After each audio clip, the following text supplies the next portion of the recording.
Welcome to the With Clarity and Purpose podcast with your host, Yanet Borrego.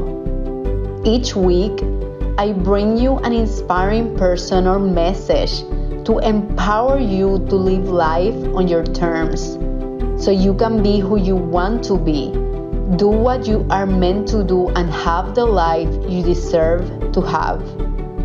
We will provide you with practical and cutting-edge approaches to continue getting clarity and direction on your path, mastering your mindset, and gaining confidence to tap into your inner wisdom so you can live on purpose. If you're seeking to boost your clarity in any decision you have been wanting to make or any situation that you're going through and you keep asking yourself, is this the right decision for me? Is this the right approach for me? Even, is this the right path for me? I want you to go right now to my show notes because I have prepared a free and simple 3 questions framework for you to go through that by answering these questions, I promise you'll feel a lot more clearer and you'll start creating fulfilling outcomes out of the decisions you're making. Just go right now, or you can go to ybcoaching.com/clarity. Enjoy the episode. Hi everyone, welcome to another episode of With Clarity and Purpose. And today I have a very special and inspiring guest, Catie Cohen. Catie has a very unique story that I'm sure is going to inspire all of you.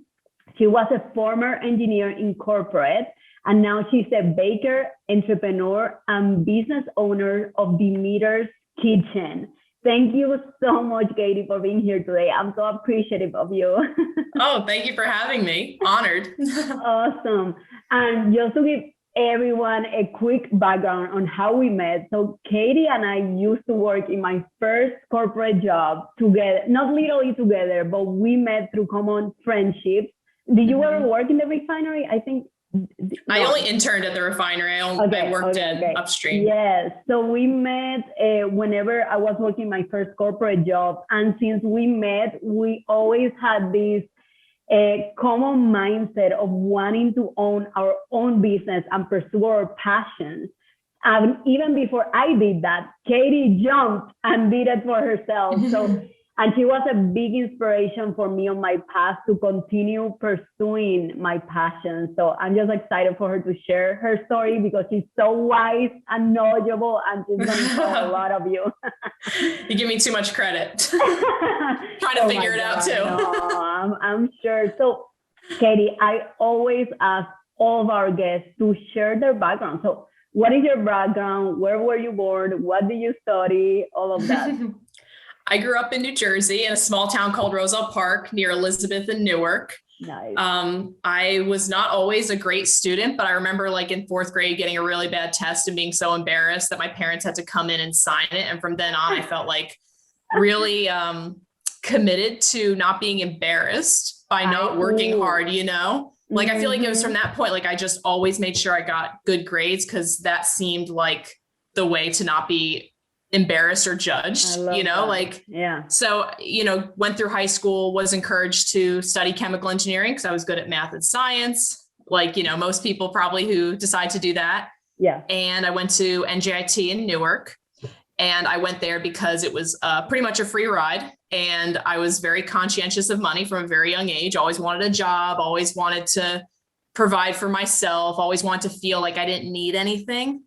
And went to NJIT, got internships at the same oil and gas company that you worked at. And when I got a job there, I was super excited by the possibilities, the independence, the opportunity to travel. But I feel like within a year of being there, something didn't feel right. And I didn't know what it was because I was like, what do you mean? I've like literally worked so hard at school to get this degree. I've worked so hard to get this job, and now I'm here and something just feels wrong. I felt like I had a lot of these kind of like coping mechanisms that were really unhealthy, that were just like all of a sudden they were popping back up. And I was like, whoa. And at this point, I didn't really have a lot of dialogue or ways to verbally identify these kind of coping mechanisms. But I knew that something was like flaring up. It's like, these are physical signs that something's not right because I'm coping in these unhealthy ways. So I honestly didn't know what to do. It felt like a huge identity crisis. I'm trying to like put myself back in that space. It feels like eons ago. It's like, geez, what was I even thinking then? I don't freaking know. But I just years ago. Yeah. Yeah. I mean, I was like 23 when I started, realizing like, this is just so, I felt like I wasn't, all of a sudden I used to feel like, oh, this group, this company is like where my people are. Like, I feel like I belong here. And all of a sudden I started to feel like I didn't belong there. I was like, oh my God, I feel like the people my age, I mean, a lot of my very good friends are from there, but the people like who sat next to me, my mentors, I was like, oh my God, I just feel like an imposter. I feel like I don't understand what's going on. I don't want to understand what's going on. And so I just started to explore, I knew that something wasn't right. I started eating better, as dumb as that sounds. Like I just went to these things that I knew I could control. And I started spending a lot of time on like running and physical, like long endurance activities. Those were like my respite from. Going back to the foundation, right? Yeah, exactly. Like this thing I knew made me feel better. It's just like endless running, just endless. Which probably was another coping mechanism, but a huge one. It did. It was, sometimes healthier than others, but like at some point when I was working at Exxon, I was like running almost like 2 times a day. Like I'd get up in the morning to run, I'd come home and run. Like I just had all this energy and it wasn't actually being like channeled into my work. Like I felt like almost when I went to work, I had stuff to do, but it wasn't using this energy. You were restless in a way. Yeah, 100%. Yeah. Mm-hmm. So I did like an online health coaching class. Oh, I love that. I was just like poking around. I was like, what can I do here? And I did yoga teacher training and like all this stuff, just none of these things. I was like, oh, that's going to be my career. But I was like, it's something. And after doing that for a while, and I had one job offer from a yoga studio, and I was like, that didn't feel right, Yes, and Mm-hmm. At some point I was eating at Pondicherry in Houston, one of my favorite restaurants. And I was going to the bathroom and they had a sign that said like help wanted. And I was like, maybe I'll apply. Why not? And I apply and they're looking for someone for the Bake Lab, which is their upstairs, like bakery, food lab. They did a lot of cool experimental shit up there and they offered me a job and it felt right. I don't know why, even though like I literally got hired to make coffee and serve pastries. Like it was I remember I visited you once. It was like, it was, and I was like, oh, well, I'll do this and I'll try to get my, health coaching business off the ground and it'll be more aligned. Like my full-time job will more align with this career that I'm trying to build. So I went and I did that.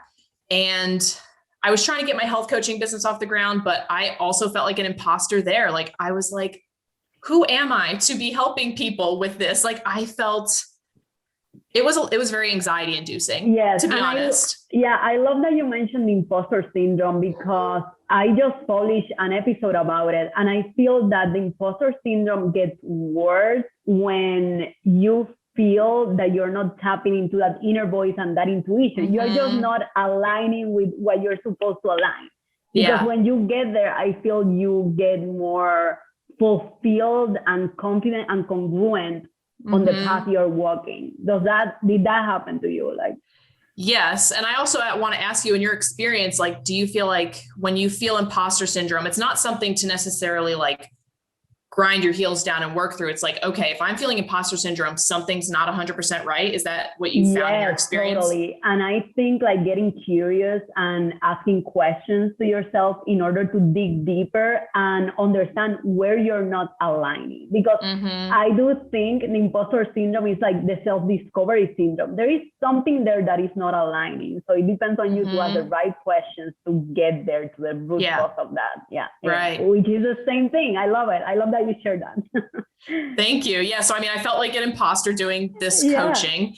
And so I eventually decided I had like some volunteering I was doing like with this base of knowledge. And I still loved food. I loved health. I loved to assist people in feeling good in their bodies.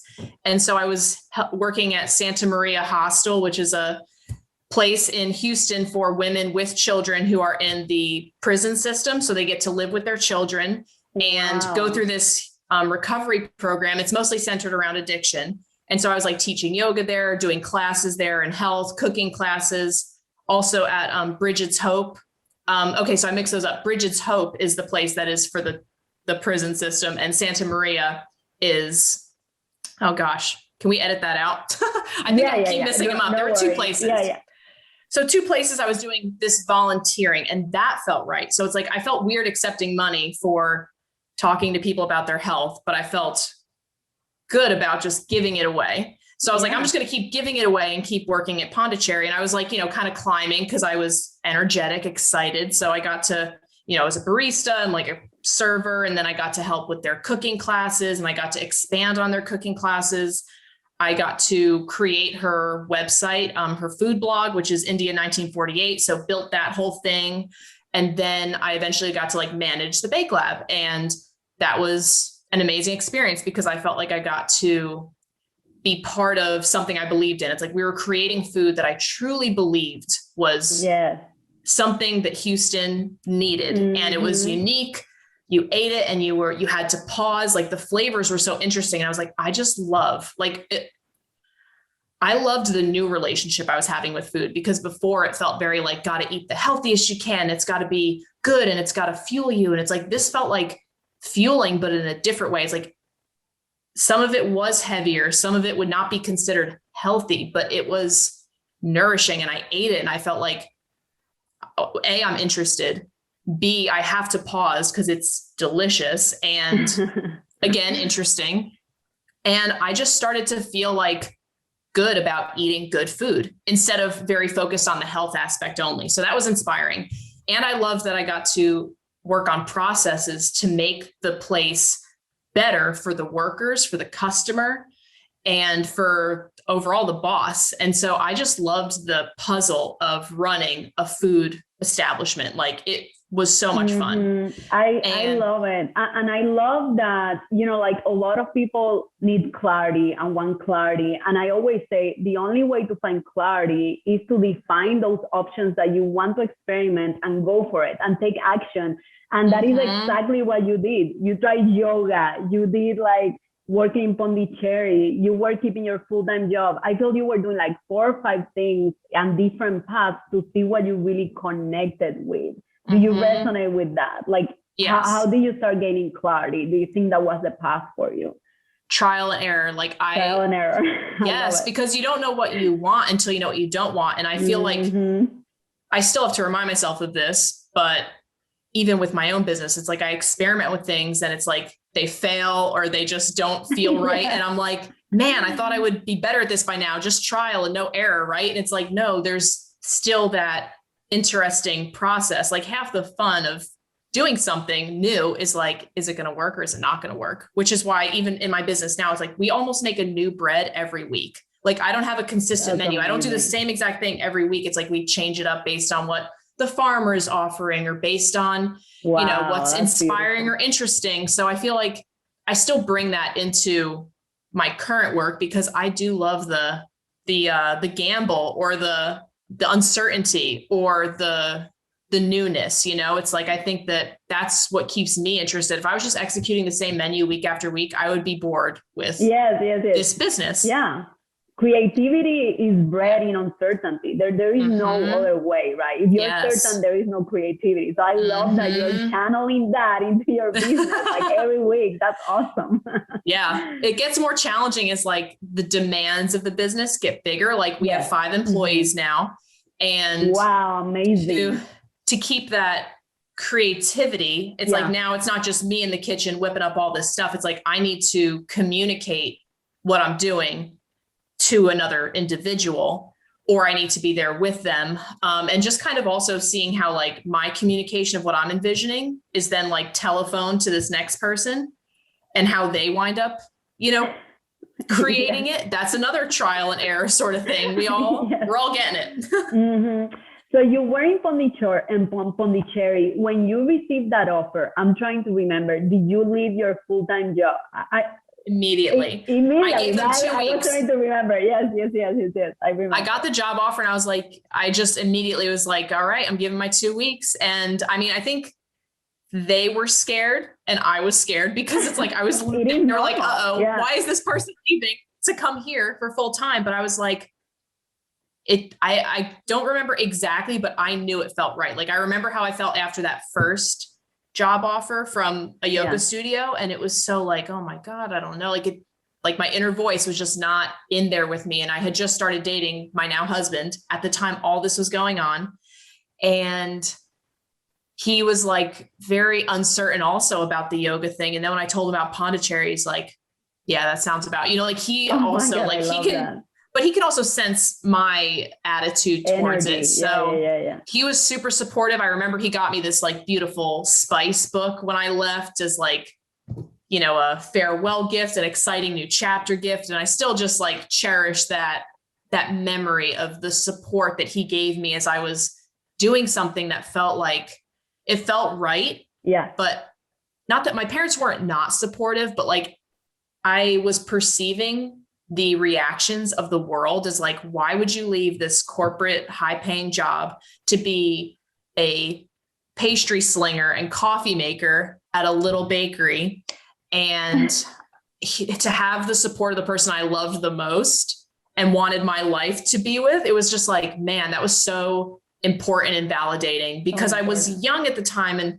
I mean, I'm still young, but I felt like I kind of felt like I really needed the validation and the confidence of others to execute on things. Yeah. And, I just always wonder, like, if I didn't really have him and his assuredness in me, I don't know how I would have entered this next phase. Like, he just was really on my team. And even when it was hard, like he can handle when things get hard and when I'm failing, it's not like he wavers like, oh yeah, you're failing. Looks like you should have done that other thing, I guess. It's like, no, it's like, corporate or something. No, he's he's like, this is part of it. Keep going, I love that. Yeah, because I mean, in my case, the same, like when I make a big decision, like leaving corporate to have my own coaching business, I tell just few people, and those few people are my mom and my fiance now. And the same thing as you, like incredible. He was like, hey, do what your heart tells you to do. And I thought he was going to say that I was crazy or what am I thinking? And it's such a like a beautiful validation from people you trust, right? Because there are other people that you shouldn't listen at because they're not doing what you're doing. But I resonated with that a lot. So I'm just happy that you got the same experience. Yeah. I mean, it feels good to be seen in that way, like I think I had a lot of doubts that if I was making the right choice or if I could really do what I was thinking in my head, but it's like to be seen by your partner is like, oh no, I see you could do that. Like to have that. Yeah. They see you as your best self. Yes. Even if that's not who you are in the present. And I feel like, I mean, I can't describe how like transformational and life-changing that is to have that. And it's just like, man, got lucky with this guy. I love it. And I mean, when you left your full-time corporate job and then you started this full-time job with Pondicherry, did you experience some identity shock? I mean, you mentioned the people's, perception of the whole situation, which is normal. Did you experience it yourself of saying like, oh my God, maybe I'm like, I was engineer with like 60 years job and then I'm just going down, the ladder. I feel identity shock is something that, like I've worked 100%. Oh yeah. There's a huge identity shock. Yeah. And like, I used to use the fact that I was an engineer to let the world know like, hey, I'm smart. Exactly. That was my external sign. Yeah, exactly. Like, trust me, I'm smart. And now I was like behind the counter at a restaurant and I felt, there were a lot of times like I was like, man, these people are treating me like I'm dumb. And I hated it. It drove me crazy. But I also kind of knew like, they don't know me. And it also gave me a different respect for just all sorts of careers in general. Like we really have no idea half the time who we're interacting with in the service industry. And it's like, there are so many smart, capable, more than they're doing at this present moment, humans that we interact with every day. And it's just like, I never was someone who gave anyone like a hard time in service, because I always knew like, you're handling my food. Like this is a transaction of something that I'm going to assimilate into my body. Like you deserve respect because you're providing me food. But I now had like a whole different perspective when I went to a restaurant. I was even a little more like graciousness, like, hey, I don't know who you are, but I know you're freaking like, you're probably much more than I can even imagine in this moment, because all I'm interacting with is you serving me a meal. And I love that. It gave me a whole different respect for service industry professionals. And I feel like I watched things differently. Like whenever I went out to eat or I went to a coffee shop, like I feel like my vision went from like this to just like totally, I'm watching like, how are they coming in and out of the kitchen? How are they interacting with tickets? How do they interact with the customer? And like, it just became, the whole thing became interesting. Yeah. I love that, because I mean, of course, I come from like an immigration background, right? And I know that a lot of people even come to this country with doctor's degrees, with engineering degrees, and because their education is not recognized, they end up working on the service industry. So it's exactly like you said. I mean, we see the face on the body there, but we don't know their story, which is a lot bigger than what we see. So I love that you brought that up and that you recognize that. That's awesome. Yeah. And we should always give them the benefit of the doubt. Like whoever we're interacting with in the service, it's like, assume that they're 10 times better than you think they are. Like just assume it, because they are, you just don't know them. I love that. So thank you for sharing that. So you're in Pondicherry, you quit your full-time job, you're like all in because you're passionate, you have your vision. I imagine that you had a vision, the how wasn't specific, but you knew what you were doing at the end of the day, like kind of like abstract, in an abstract way, of course.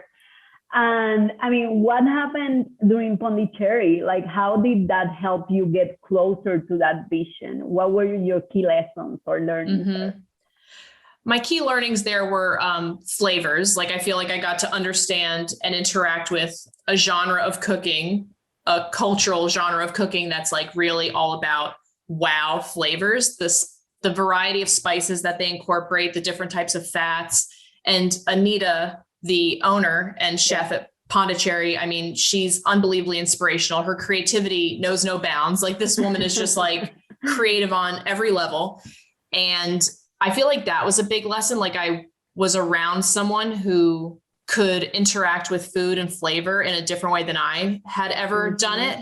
And so flavors, also just the running of an establishment. Like, when I got to be a manager and I was like working with the staff who were the baristas and the cooks and the chefs and the pastry, like, I feel like that, how those things all work together.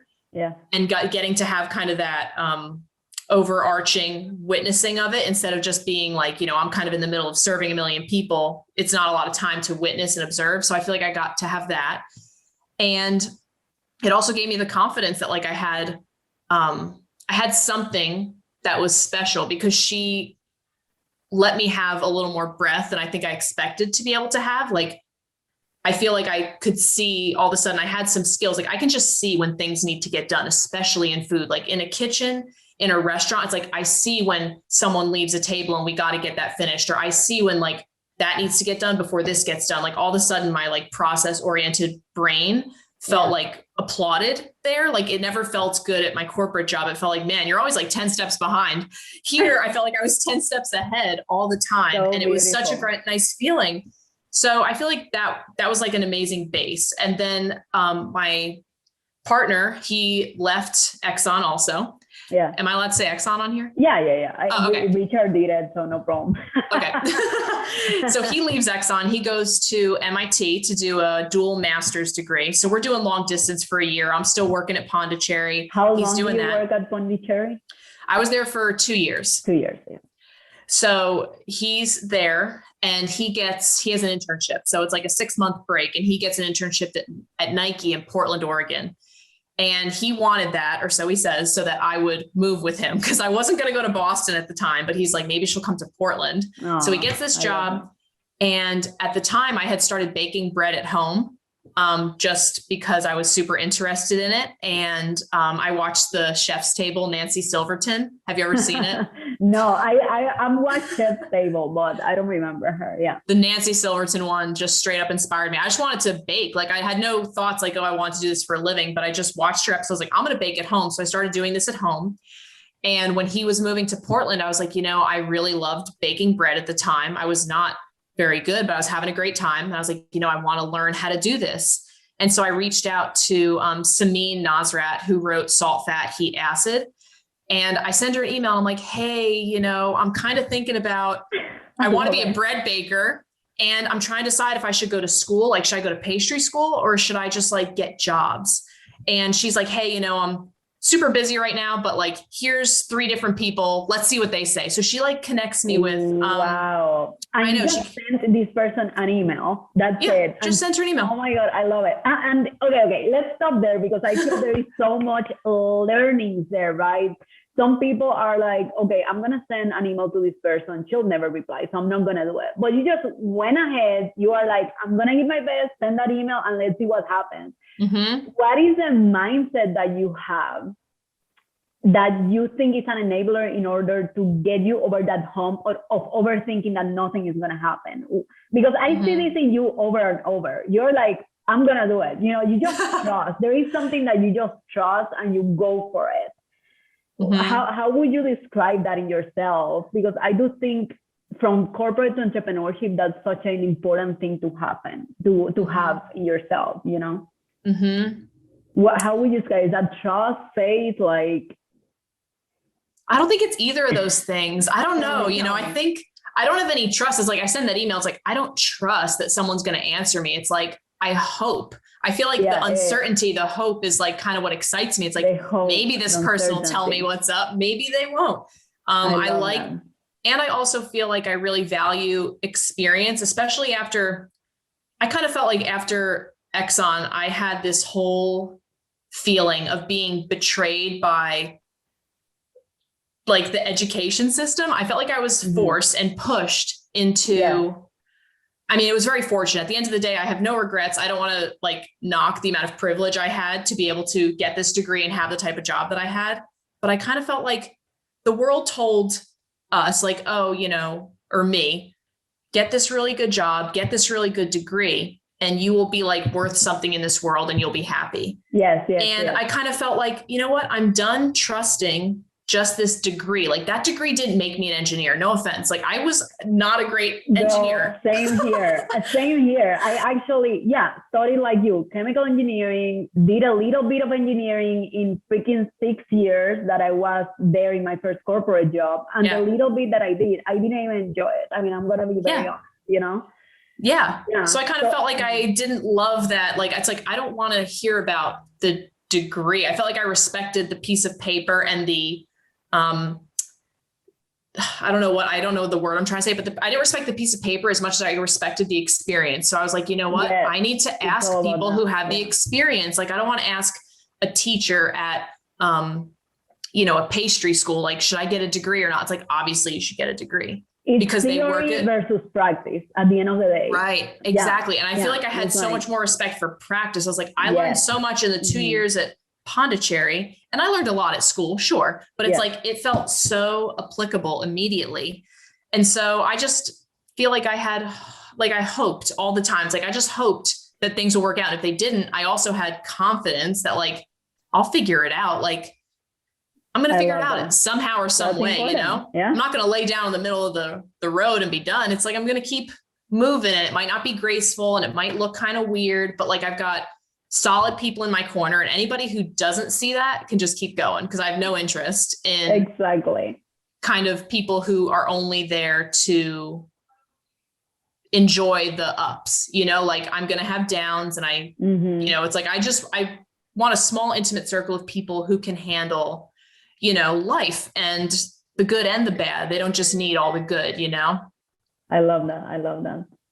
Okay, cool. So I love it, because I think it's really important for people to listen, and I feel you follow your gut, because if not, you wouldn't have gotten there to emailing this person out of nowhere, right? So hope, following your gut, and confidence that things will work out, that you'll figure it out somehow. Yeah. I just love those three. Cool. Yeah. Thank you. Okay, yes, I love it. So much good information. So I want to make sure that it's unpacked for our listeners. So you email this person, she provided you 3 contacts. What happened? I'm just curious. What happened after there? I got responses from all 3. And like, 2 of them were from Tartine Bakery in San Francisco. This is like kind of the mecca of bread, like Tartine, and then Josie Baker from the Mill in San Francisco. So I got emails back from 3 of these people, pretty much all saying like, as business owners, we value experience more than a pastry degree. Ooh, and I was like, I've got my answer. So I was like, okay, Steven's moving to Portland. The West Coast is a very big bread hub. And I was like, all right, I got to get some sort of bread experience. Because at this moment, I only had management food experience. I didn't really have a lot of kitchen experience. So I asked Josie Baker, one of those 3 people on the thing. He had an apprenticeship program. And so I applied and I got it. It's just a brief apprenticeship, but I was like, this is going to be the experience I use. So I can put something on my resume that I have some bread experience besides me baking at home. So I go and do that. It was amazing. He operates with he calls them humane baking hours. So like he opens at 6 a.m.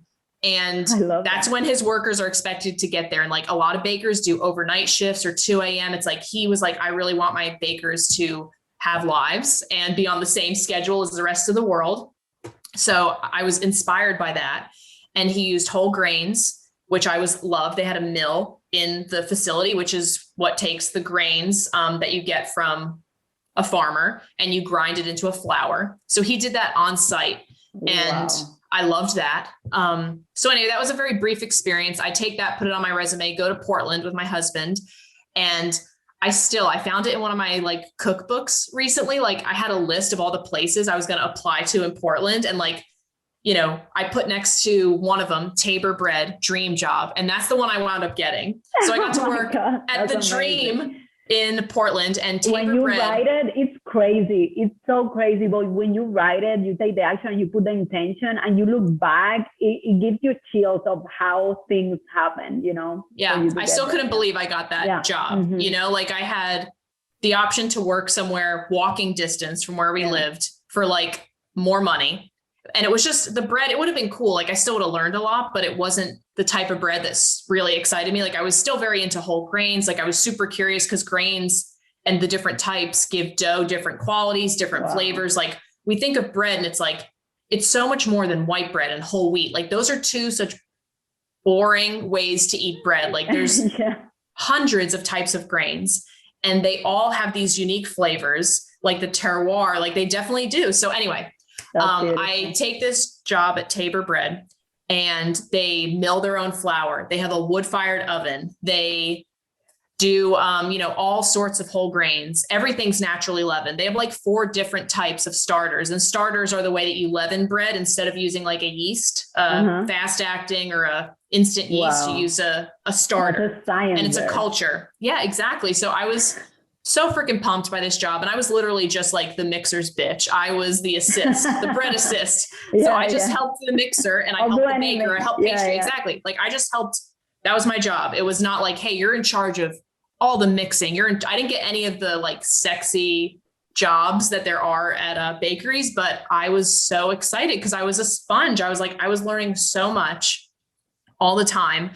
And that I would say Tabor Bread was one of my most influential jobs for Demeter's Kitchen, like in our product offerings. Like they gave me the confidence to use different whole grains and to like experiment, like it wasn't like, hey, don't mess with that ratio. This is bread and that's it. It was like very, hey, all grains are different. You really got to figure it out. Cause even if the mill is different, if the harvest is different, like it changes the way the flour holds water. And that means you got to change your recipe. So it just, it got me very excited by things that are naturally leavened, by whole grains, by doing things in kind of this very long, slow way. Like I felt for the first time that my job was asking me to have patience, like I felt like very rushed a lot in other jobs. And here it was like, there's pace. Like we have to keep up with the bread, but bread is such an activity. Yeah.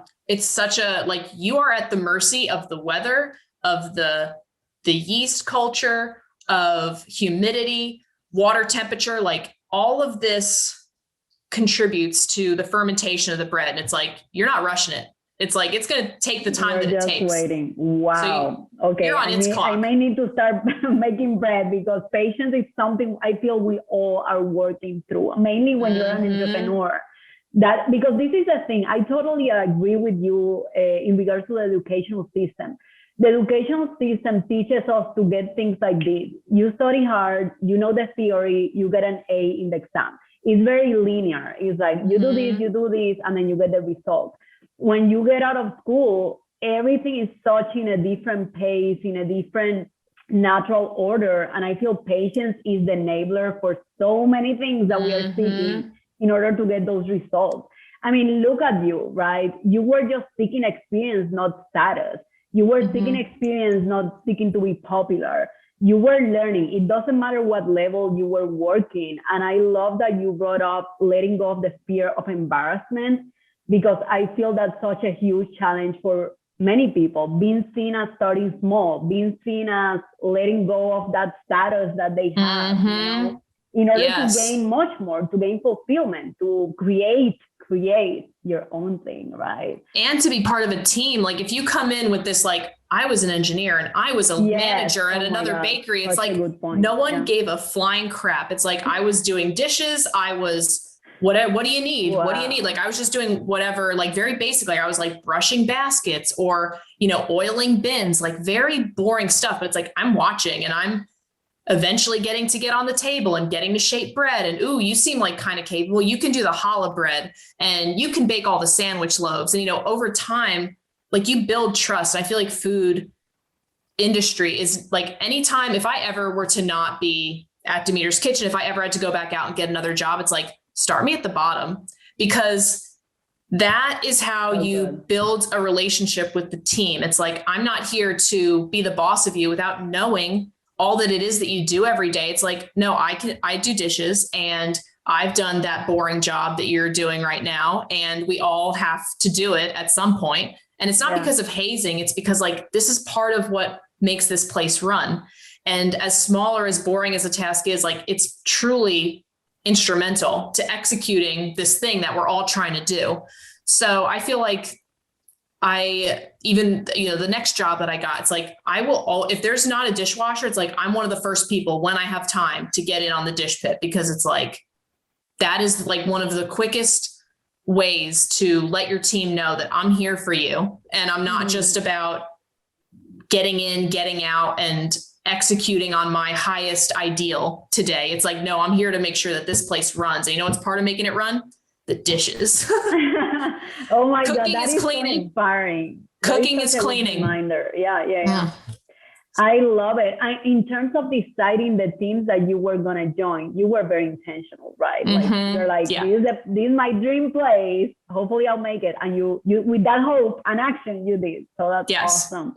Now, a lot of listeners may be thinking, okay, but if I leave my corporate, then the financial security piece, and then starting all these part-time jobs, if I decide to go on to, I don't know, being a baker or in the food industry, what are your thoughts around the financial security and how you were able to manage that transition? I know a lot of people have that question, so it's worth discussing. Well, it took me 2 years to figure it out, because I worked at Exxon for almost 3 years. Yeah. And like I said, about a year in, I didn't know, but I immediately, once I knew that like, hey, I'm probably going to leave this job at some point, I started tracking my spending, like Excel spreadsheet, like what am I doing every month? You know, like it wasn't even like I was trying to change anything drastic at that point. I was like, where does money just go? Like what happens to it? Yes. So I watched that for a really long time. And I just started to see like, how do I as an individual spend money? And then I also try to make my life as cheap as possible. So I moved from, you know, a house that I was sharing with some other women to the cheapest apartment that I felt safe in.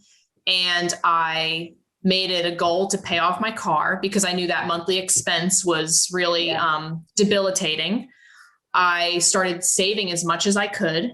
And, you know, I did sacrifice. Like I had a lot of friends who were still very much in the, I'm making this amount of money and I will continue making this amount of money for a long time. And I was kind of like, you know what, that's not my plan. So, but I felt very grounded and motivated by this new puzzle. It felt like a puzzle. Like, okay, how do I save as much money as possible? How do I, change my life so that that is an ability? Yeah. And what are the sacrifices I'm willing to make? Like for this ideal that one day I will feel comfortable enough to make significantly less. Cause it's not like I was looking to go and make half. It's like I was going to make like a third or less. Yes. So I was like, okay, I need to have a good savings just in case something happens health wise, you just never know. And I need to have any monthly expenditures done. Like I can't be, the only thing I should be worrying about month to month is like my rent. Yeah. So car needs to be paid off. I had a medical bill that I had been paying off. So it's like all those things need to be done first before I can do this. So that's how I got financially ready to make significantly less. And I also always kept in mind, like, there's Uber, there's all these ways. If I needed some money, I told myself, like, you will have more ability and time to do those things if you need to. Like I just had backups, like what's ways I could log in and log out, like I could do waitressing. So when I really needed money, I asked to work at night at Pondicherry. Like I want to be a waitress. Let me be a waitress. So it's like, you can make more tips. And there were some, you can make it work, right? There are options. You just gotta let go of the control of the how and just figure it out. But I needed that data, like, I'm not going to act like, oh, like, just go and do it and you'll figure it out. It's like, I needed the data and I saw through observing for years what I was spending. It's like my car was the most expensive thing that was going down, my living, my rent. So it's like, those are the two things I needed to get down and then less going out to eat. I mean, these are all little stuff and everyone knows that, like, oh, make coffee at home, save $20 a week, whatever it is. It's like just little things like that, but they felt meaningful. It felt meaningful. It's like, I don't mind doing that because I'm doing this to enable myself to do something I really want to do. Not because I'm looking to watch my account grow. It's like, I don't just want to have this nest of money for nothing. It's like, no, that nest means something. It means stability. It means safety. It means confidence. So I got to get that happening. I love that. I mean, same here, like literally just to share with the audience, like I looked at the numbers, I had saved a, like reasonable amount of money, not as much as I wanted because we had purchased our house literally like last year. So that's a big investment. Yes. And then like the little things, I mean, I literally didn't do my nails for like a year and a half, why? Because that wasn't on the priority list. So sacrificing those minor things that when you add them up, they are a lot of money. So I love that you did the same. Okay. So we are in this job right now. You're like learning everything, doing anything. What happened after that? So then my fiance, I guess we had gotten engaged before that. He has to go back to Boston to finish his degree. And this was we always knew that he would probably have to go back to finish his degree. So we go back, we move from Portland, which I love that job and didn't want to leave. I knew, like, I really loved it. And I wanted to learn more, but this was part of the plan. So we go back to Boston. I am again searching for a job.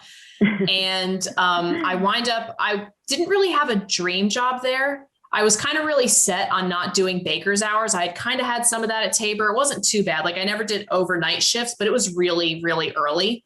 So I was like, I'd really prefer not to do that again because me and Steven were on like two different, schedules. And that was kind of tough sometimes. So I was like, okay, I'm going to just look for a job. And I know I want it to have bread. I got to have my hands in like sourdough bread. And then otherwise I'm open. So I got a job at, Loyal 9. Loyal 9 is a restaurant in Cambridge, Massachusetts. And I got it seems kind of crazy. I don't even know why they're like, oh, you're going to be our new pastry chef. I was like, okay. Like I literally had just had bread experience, but I was really, I always went in with like, hey, I'm a quick learner. Like I don't know everything. I'm not formally trained, but I am really eager and excited by what you guys do. I really want to learn it. And that's how I entered into this job. So they hire me, I get trained by the present pastry chef.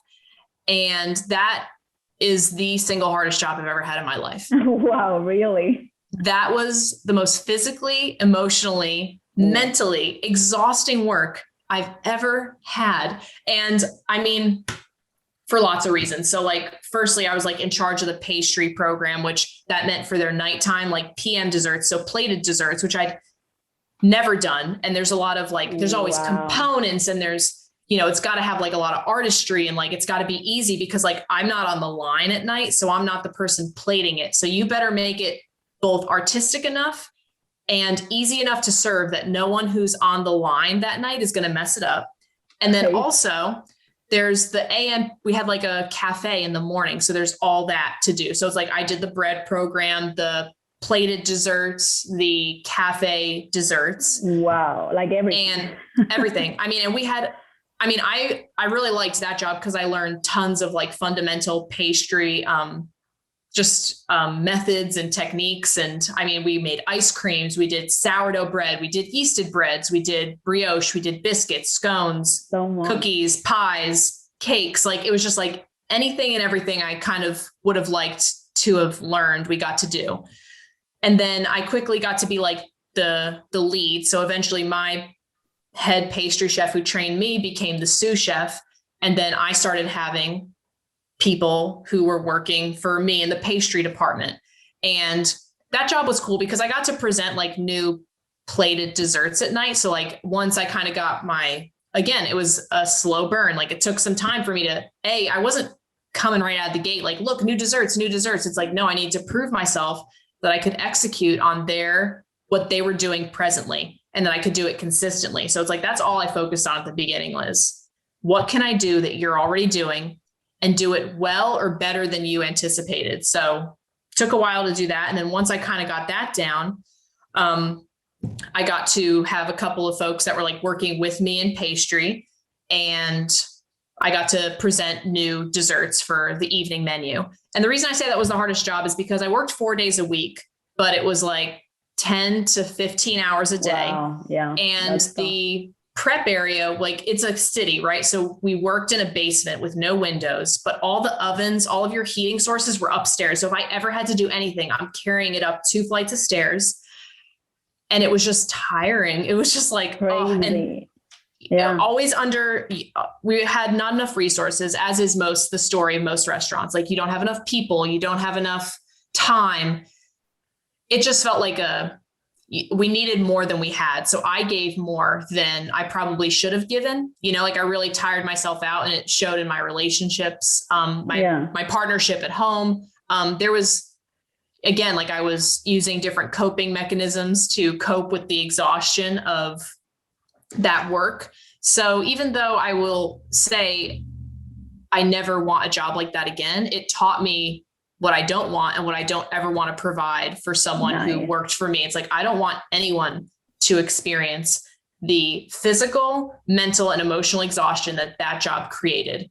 So, like, for example, I had like a really bad knee issue from that job, just from all the stairs and the constant standing. And it was something that, like, I still am kind of recovering from. Yeah. So, I mean, here, like at Demeter's Kitchen, I don't know if I'm allowed to fast forward, but we have like a health program. So even though I can't provide health insurance, like, I don't have the breadth of the amount of people or the financial ability to provide my employees health insurance, we have like a health reimbursement program. So like, everyone gets $100 like toward their monthly health. And that is massage. It's acupuncture. It's like, it can be, if you have to go to a doctor, just bring me a receipt and we reimburse you. But like, I encourage people to use it for these preventative care sorts of things. So I love that.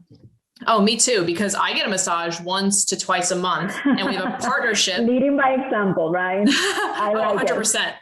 We have a partnership with Soma. They're a business here in Denton, and they are different than most massage studios. They also believe that like massage is part of a health routine. So they don't do tips. It's like, we're kind of like a medical service. This is our charge, and that's it. And we have a partnership with them. So any one of our staff can go in once a month and get a free massage. They never even have to present their credit card. You get a massage with. Amazing. So, okay. When did you create Demeter's Kitchen? Tell me about that. So my partner, Steven, husband now, he finishes up his degree in Boston. He gets a job. He has a few job offers, one in Denton, Texas. And when we come to Denton, I'm kind of like, okay, what bakery am I going to work at? Like, I still felt like I had a lot to learn. I also got really curious about making cheese. Don't know why. It was just like an obsession I had for a hot minute.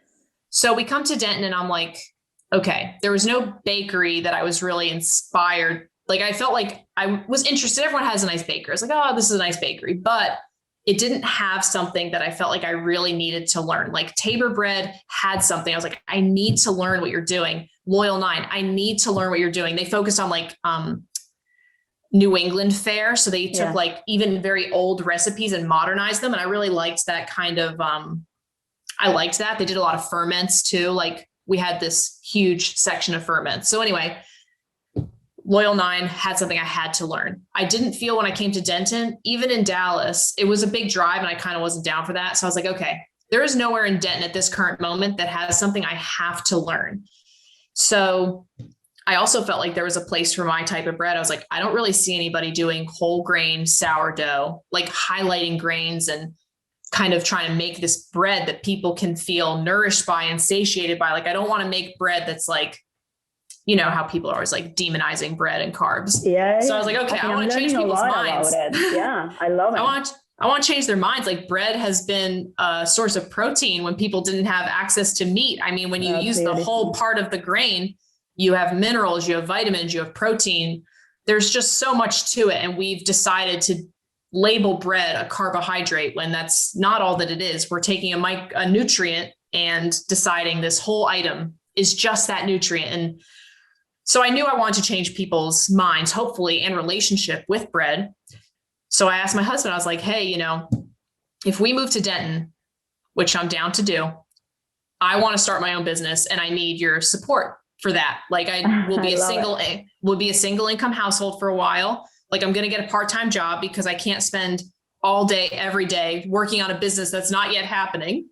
So he was super down. So we got an apartment here in Denton and I worked at Latte Da Dairy, which is a cheese making place in Flower Mound. And I loved that. I mean, I wanted to learn cheese, as I told you. So I worked at Latte Da Dairy under Ann Jones, and she raised goats, milked goats. We made cheese. We made fresh goat cheese. That's amazing. Wow. Many type of aged cheeses. So I did that 2 to 3 days a week while I was trying to get this business going. But still, it felt more like Demeter's Kitchen was my full time, and the dairy was my part time, which was a new space I'd never been in before. Right? Like all of a sudden, it was not like, hey, I'm working on my business as an aside. It's like. This dairy is an aside. My business is the main thing I'm working on. So that amount of energy now, that new split was huge. It gave me a lot more energy and need that this business has to happen because this is just a very small thing I'm doing over here. It's just a part-time job, part-time income.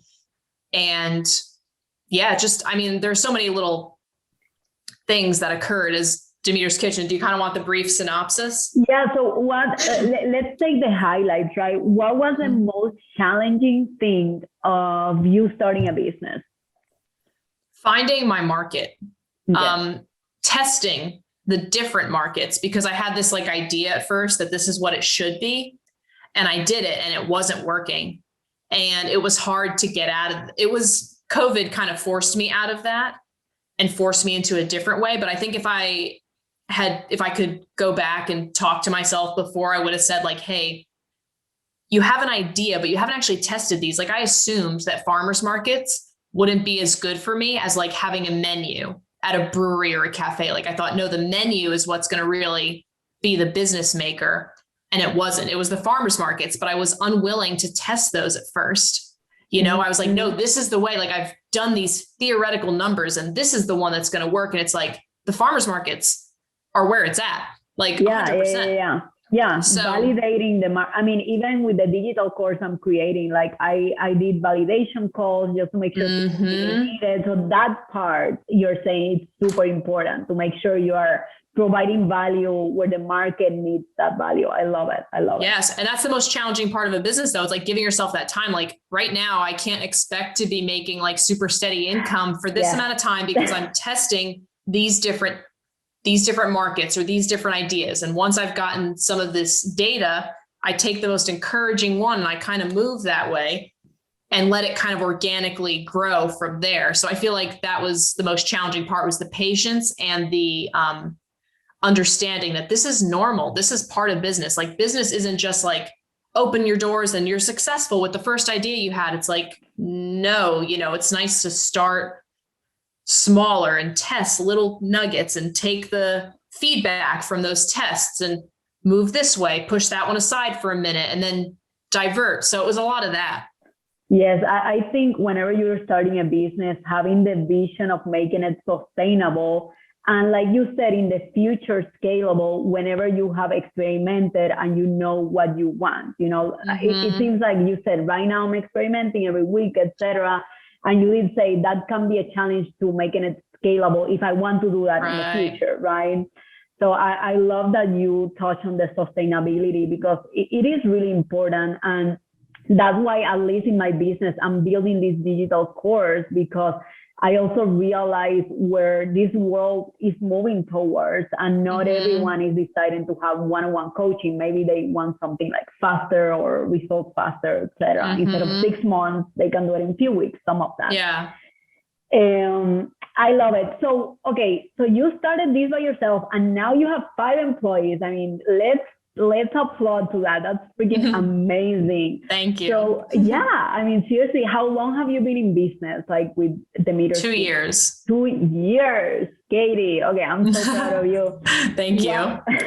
What would you say was the key to your success? I mean, literally going from 1 to now like 5 employees and providing like massages, like complimentary. I mean, all of these things are things that, and I say the massage part because that's not core. I mean, it is core for you, but that's not core of a business. And you're still thinking about those things that are important for the people, So you clearly have put some thought into this business that you have created in 2 years. That's amazing. Thank you. I mean, people are the most important part of a business, and that's said a lot, but especially in like the restaurant industry, it's such a transient industry. People come in and out a lot quickly. No one like goes to a restaurant, it's like, I'm going to work here till I retire. It's just like, that's just not how it works. So there's a lot of, especially now, it's very competitive to have employees. And I feel like the best way that I currently know how, and sometimes I struggle with the healthiness of this relationship, but it's like, you know what? When people work here, I want them to feel seen and taken care of, like not just because you produce an outcome for me. It's like, no, I genuinely know that when you as an individual are working for a place that you are excited about the product, that you feel seen and heard, where you're taken care of mentally, physically, and emotionally, you are going to be the best type of person that you can be, barring other outside circumstances, right? Like everyone's got their home life, everyone's got shit going down. But here, this is the environment I strive to create. And that to me, I hope, sets us apart as a place of employment. It's like we are out of a home. We are not, it's not like we have all of these insane opportunities. We don't have like this huge opportunity for daily revenue. It's not like we have service, where it's like, oh, there's tips and blah, blah, blah. So I just feel like the environment is the best thing that I can create to keep people here as long as they are willing and able. And it's like, I know they're going to move on. Like nobody that works for me now, it's like nobody here is like, oh yeah, I'm going to be at Demeter's forever. It's like, they're all such unbelievable, capable human beings. I want to be their experience that they talk about when I talk about like Pondicherry or Tabor. It's like, no, that was a pretty instrumental piece of what I needed to move on to this next job, even if it's not in food. So it's like when people come in, we do a purposeful employment interview, and I try to understand like, A, who is this person? They've been working here for a couple of weeks. We have some sort of rapport. And now it's like, I kind of want to understand, like, what are the things that excite you? What are the things that you hate? What do you hope and dream of for your future? And how can we find a way that those things that you're interested in learning the things that we do here? Where's like the need that you have with the need we have, and how can we kind of make those things work? So that's kind of another thing is like, you know, I want them to know that I will do my best to provide a good resume builder for you. I don't want this to just be like, yeah, I worked at Demeter's Kitchen, whatever. It's like, no, I gained skills here. Even if I'm going to be like, you know, a professor or another business owner of some other type of business, like, no, I got to see some stuff and learn.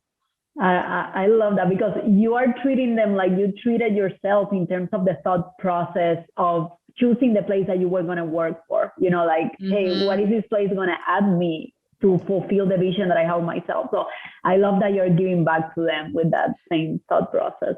Thank you. But on the flip side, it can be tricky because there's a codependency there. Like, I sometimes struggle with feeling like if they're not okay, then I'm not okay.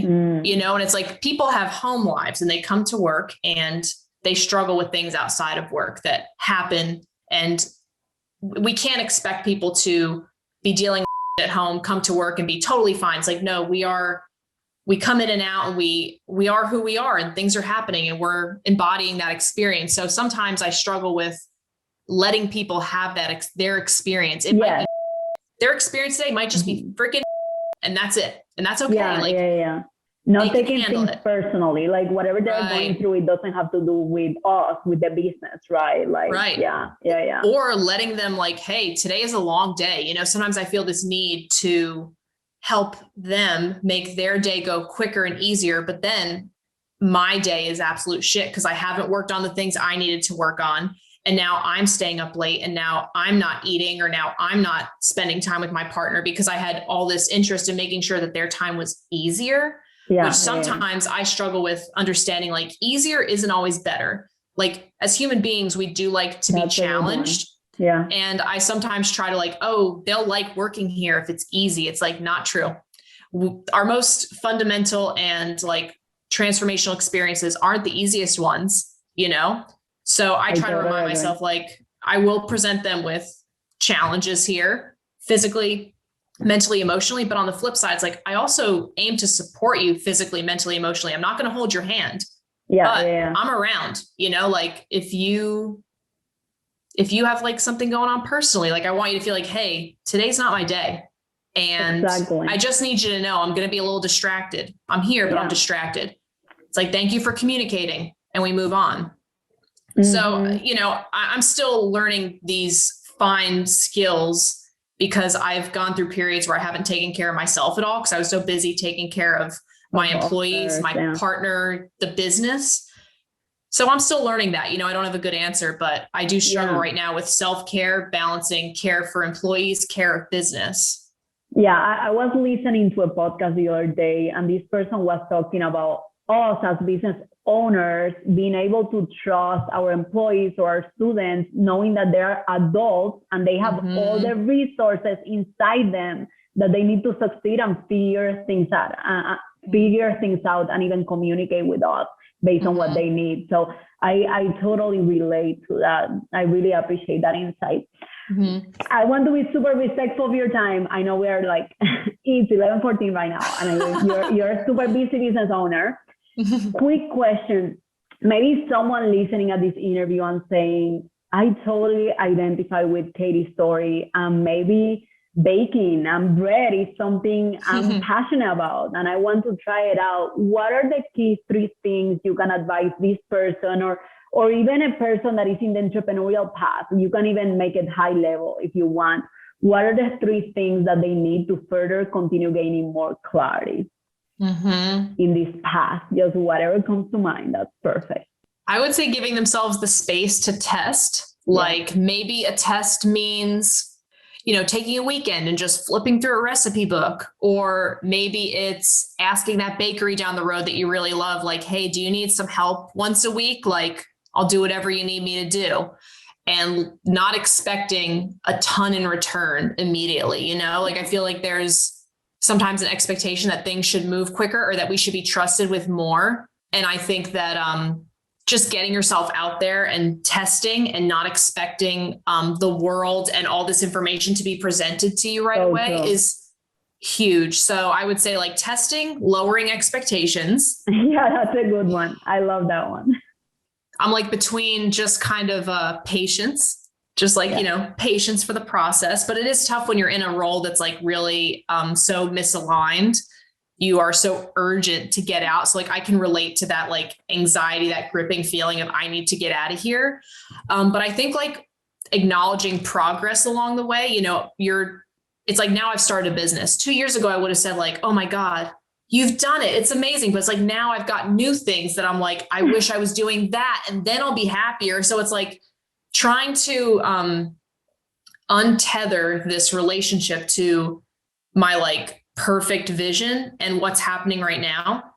I feel like kind of getting that untethered earlier rather than later is wonderful. Like I don't need this to be happy. It's like, this is part of my life's work, my challenge. Like, why should my bakery look like the ideal right now? I'm so young. I've just started this business. Like I've got so many years ahead of me to make this ideal thing. Yes. So I feel like just kind of giving ourselves that time, that space, that patience to like, this is our life's work. Let's invest in it. Let's let it have its seasons. Let's let it do its thing, its successes, its failures. Like, oh, one last thing, a fourth thing. Don't let little single data points become trends. Like I used to think if I did really well at a market, I'm like, oh my God, everything's going to be great from here. Or if I do real, it's like, oh, I'm going to be a baker forever. It's like, no, it's not.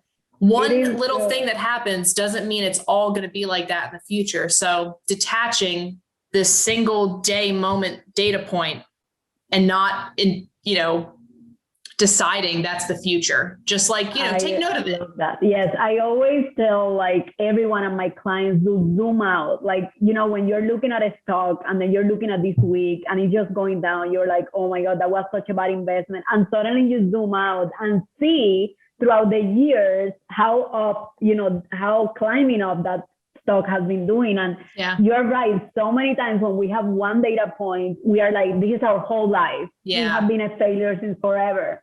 But when you detach yourself from that data point and you zoom out, you start seeing that the story looks so much better than what you're thinking right now, So I love that you said that. Yeah.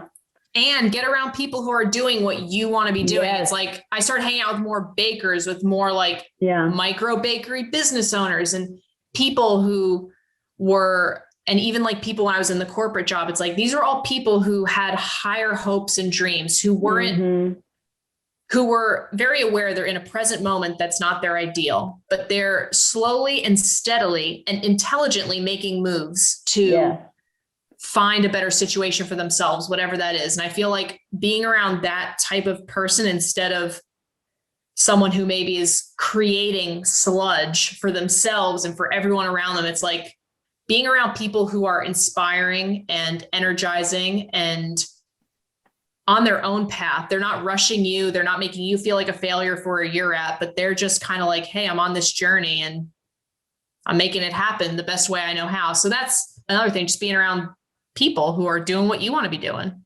The people doing the work rarely will criticize you, rarely will judge you, because they know everything you have to go through to get there. And they're focused on their own path and supporting you. Exactly. Like, it's the people that are not doing much that they're like, oh my God, how can you do that?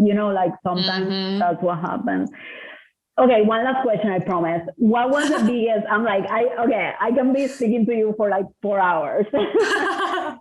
What was the biggest limiting belief you had to overcome now that you have your business, or maybe you're still working on overcoming, related to anything, related to money or whatever you want? That I could do it all myself. Ooh. I really had this thought, this hope, this dream that like I needed no one else. And it's like the first thing was like relying on my husband for his income. That was so hard. And I mean, I'm still on that journey, but it's like, I don't harvest liquid from the business at this moment. It's like, it pays for itself. It pays for its employees and it invests in itself. Like that's what this business does. So I love that. I wouldn't have this business if it wasn't for him, his financial abilities, his physical, emotional, and mental support. I wouldn't have this business if it wasn't for each individual that works here right now. It's like, I can't do it all myself. And I thought for a while, it's like the more independence I have, the more success that I portray, the better. But it's like, you know what? No. And even it's like, if I didn't have my customers, I couldn't do it. So at the end of the day, it's like, there is nothing that occurs in this business that I can take full freaking credit for at all. It's like everything is part of a puzzle. And sometimes I'm not even like the original seed. Sometimes I'm just the water. Someone else was the seed and they kind of started something. I'm just encouraging it. Or sometimes I had like no part in that. Like we have a bunch of cookies. It's like, I didn't make those cookies. Someone else did it. They're the genius behind those cookies. Oh my God, I love it. And, vendors, you just rely on so many people. It's like, I rely on the people that grow that grain and I rely on the people that deliver it.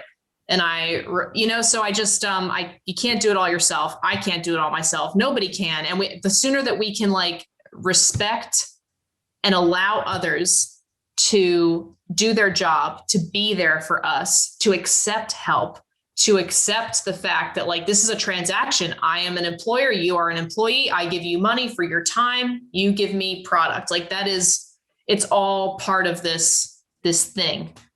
That is well said, my friend. I am just so inspired by you. I cannot believe how far you have come since you literally left your full-time job and started Pondicherry. I remember that time that we were sitting and having lunch, remember? Mm-hmm, I do. I was sharing with you one of my letters for when I tried quitting, but didn't work out. Yeah. Oh my God. It's such a beautiful journey. And for you to be here today and share your story with many people that will be able to benefit, right, from your mentorship or your story or your inspiration. I mean, I think that's so meaningful. So I really appreciate you being here. I really appreciate your time. Thank you for having me. Yes, I love it. If our listeners want to find you or your company, where can they find your contact info? You can find us on Instagram at Demeter's Kitchen. If you're like far away and just want to look at pretty pictures of bread, that's the best place to do it. If you're kind of in Dallas, DFW area, DemetersKitchen.com, that like has our offerings every week. We're going to be doing classes soon. We're pretty much a local sort of place, so if you just want to follow from afar, I appreciate it, but we are here to serve our pretty much direct community. And that's our Denton area first and DFW after that. So that's kind of what we do. We're pretty small, pretty concentrated. I love it. Hey, I promise I'll be visiting you very, very soon because I would love it. Like Cody's family is in Dallas, so we go so often. And tell me, we'll get food or I'll show you the bakery. We'll do all of it. Yes, I'm so excited. Okay, I cannot wait. Thank you so much, Catie, for everything you have shared with us. And thank you for being here. Thank you so much, Yanet. Best of luck to you. This is awesome. Thank you, everyone, for channeling into another episode. And I'll see you next week. Bye-bye. Thank you so much for listening at With Clarity and Purpose. I really hope you enjoyed today's episode. Sharing is caring. Please share with your friends and family so we can continue building an empowered community together. I'll see you next week.